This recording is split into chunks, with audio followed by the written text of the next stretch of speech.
Vande Mataram.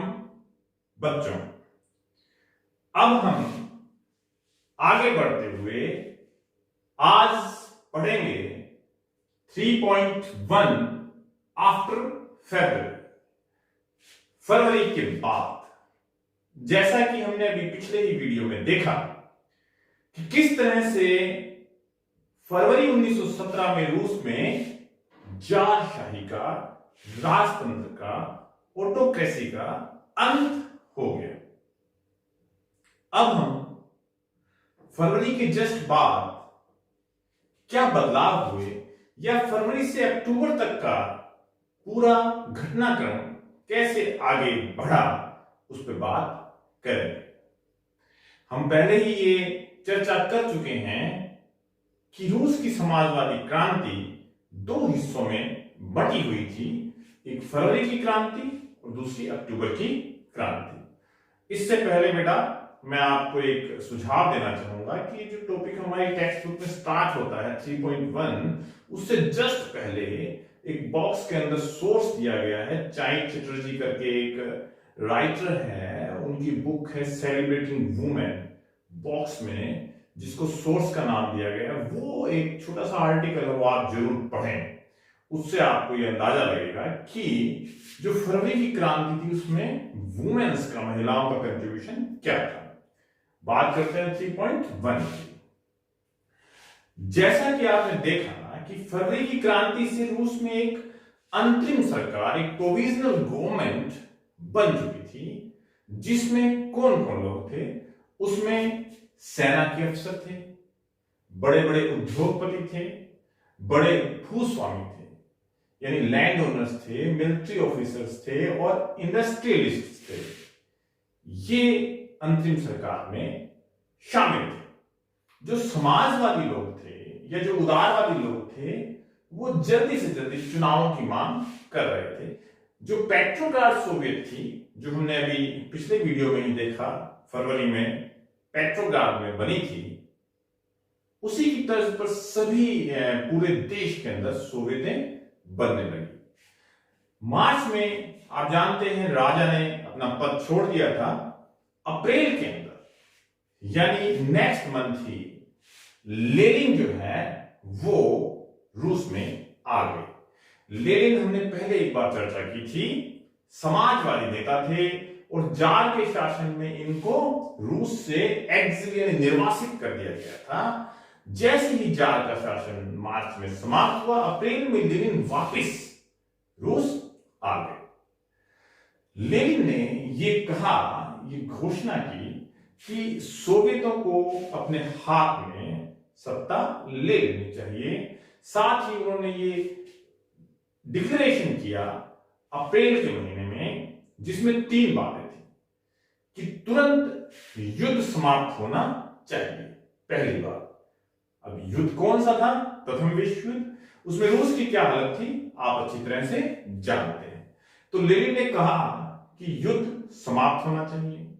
Second चीज, Lenin ने कहा कि किसानों को, जो ये बड़े बड़े जमींदार हैं, जो लैंड ओनर्स हैं, उनकी जमीनें रिडिस्ट्रीब्यूट यानी हस्तांतरित कर देनी चाहिए, ट्रांसफर कर देनी चाहिए। किसानों को उनकी जमीनें मिल जानी चाहिए। तीसरी बात जो लेनिन ने कही वो ये कि बैंक्स जो है, बैंकों का नेशनलाइजेशन यानी राष्ट्रीयकरण हो जाना चाहिए। ये जो 3 चीजें थी लेनिन की, इन तीनों चीजों को कहा जाता है अप्रैल थीसिस।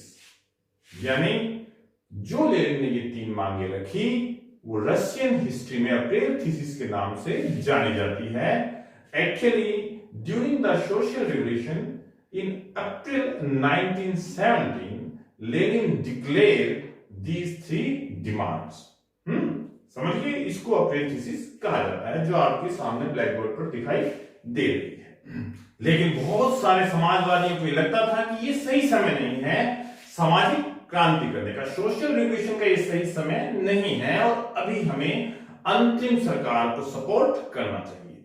आने वाले कुछ समय में अक्टूबर तक ये सोच बदल गई। कैसे बदली देखते हैं। फैक्ट्रियों के अंदर फैक्ट्री कमेटियां बनने लगी। फैक्ट्री कमेटियां ये काम करती थी कि कैसे फैक्ट्री को चलाया जाए, ये मजदूरों के हितों का ध्यान रखती थी। जैसे जैसे अंतरिम सरकार का प्रभाव कम होता जा रहा था, यानी अंतरिम सरकार कमजोर होती जा रही थी। क्यों कमजोर होती जा रही थी? आप देखिए, एक सम्मेलन हुआ जून के महीने में, अखिल रूसी Soviet Congress, all Russian Congress of Soviet. इसमें 500 सोवियतों ने अपने प्रतिनिधि भेजे, यानी बहुत मजबूत होती जा रही थी सोवियत। तो अंतरिम सरकार कमजोर हो रही थी और बोल्शेविक जो थे, जो लेनिन के अनुयायी थे, उनका प्रभाव लगातार बढ़ता जा रहा था। तो इस वजह से बोल्शेविकों में और अंतरिम सरकार में तनाव पैदा हो गया। अंतरिम सरकार ने बोल्शेविकों को दबाने का प्रयास किया और जुलाई तक आते आते बहुत से बोल्शेविकों को गिरफ्तार कर दिया गया। इसकी वजह से बहुत से बोल्शेविक छिप कर काम करने लगे। गांवों में भी स्थिति ऐसी ही थी। आप जानते हैं, जो सामाजिक क्रांतिकारी थे, जो सोशलिस्ट रिवोल्यूशनरीज थे, उनकी मांग थी जमीन जो है बड़े भूस्वामियों से छोटे किसानों को देना। इसके लिए वो दबाव डाल रहे थे। इसके लिए उन्होंने गांव में भूमि समितियां, लैंड कमेटी सेटअप की। सेना में भी कमेटियां बनी थी, ये सब सोवियत थी। तो जो गांव में लैंड कमेटियां बनी, उन्होंने जुलाई से सितंबर तक आते आते लगभग सारी ही जमीन पर किसानों का कब्जा कर लिया।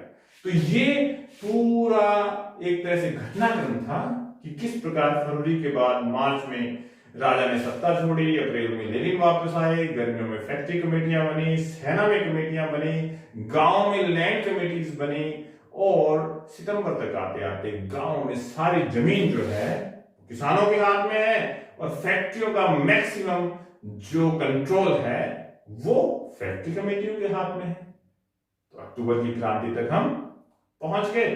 अब हम स्टार्ट करते हैं इसी चैप्टर के टॉपिक 3.2, द अक्टूबर 1917 रिवॉल्यूशन, अक्टूबर 1917 की क्रांति।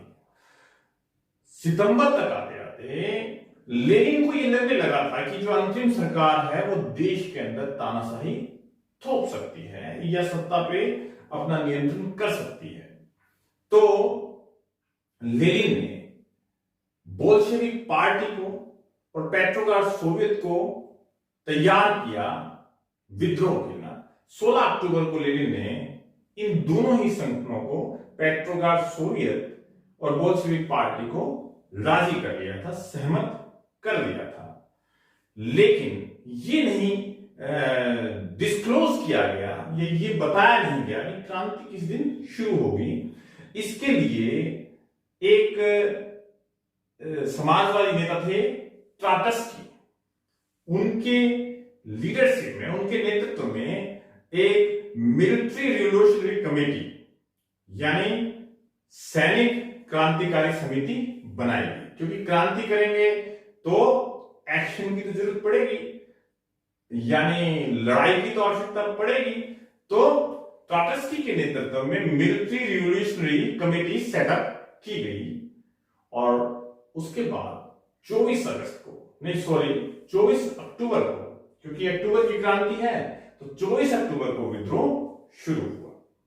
जो अंतरिम सरकार के प्रधानमंत्री थे केरेंस्की, वो उनको पहले ही आभास हो गया था कि ये संकट आने वाला है, तो वो शहर की रक्षा के लिए सैनिकों को इकट्ठा करने के लिए शहर से बाहर चले गए थे। बोल्शेविक लोगों के 2 अखबार थे, उनके दफ्तरों पर जो अंतरिम सरकार के समर्थक सैनिक थे उन्होंने कब्जा कर लिया। बोल्शेविकों के एक युद्ध पोत ओरेरा एक युद्ध पोत का नाम है, नेवा नदी के रास्ते से आगे बढ़ते हुए विंटर पैलेस में बमबारी शुरू कर दी। विंटर पैलेस आप जानते हो पहले राजा का महल था, अंतिम सरकार का कार्यालय है। तो वहां पर बोल्शेविकों ने बमबारी करके कब्जा कर दिया और पलक झपकते ही जो ये सैनिक क्रांतिकारी समितियां थी, मिलिट्री रिवोल्यूशनरी कमेटीज थी, इन्होंने सभी मंत्रियों को भी गिरफ्तार कर लिया और अन्य सरकारी कार्यालयों पर, ठिकानों पर भी कब्जा कर लिया। शाम होते होते आप कह सकते हैं कि पूरा का पूरा शहर जो क्रांतिकारियों के कब्जे में आ गया। जो बोल्शेविकों ने ये कार्रवाई की थी, जो सत्ता पे कब्जा किया, अंतिम सरकार को हटाकर या सैनिक कार्रवाई करके जो रूस के अंदर सत्ता पे कब्जा किया, उसको अखिल रूसी सोवियत कांग्रेस ने, all Russian Congress of Soviet ने मान्यता दे दी कि यही काम सही है, अभी देश में ऐसी हालत है कि ये जरूरी था। इस तरह से ये समाजवादी क्रांति पूरी हुई। इसे कहते हैं अक्टूबर की क्रांति। ये रूस की सही अर्थों में समाजवादी क्रांति थी। तो बदलाव तो होने ही थे, समाजवादियों की सोच तो टोटली डिफरेंट थी। हमने चैप्टर स्टार्ट में ही ये पढ़ा था। समाजवादी जो है वो पूरी तरह से उदारवादियों से, रेडिकल से, रूढ़िवादियों से अलग थे। तो रूस में सत्ता में आने के बाद उन्होंने क्या बदलाव किए, वो हम अगले टॉपिक में पढ़ने वाले हैं। आज का ये टॉपिक यहीं समाप्त होता है। जय हिंद।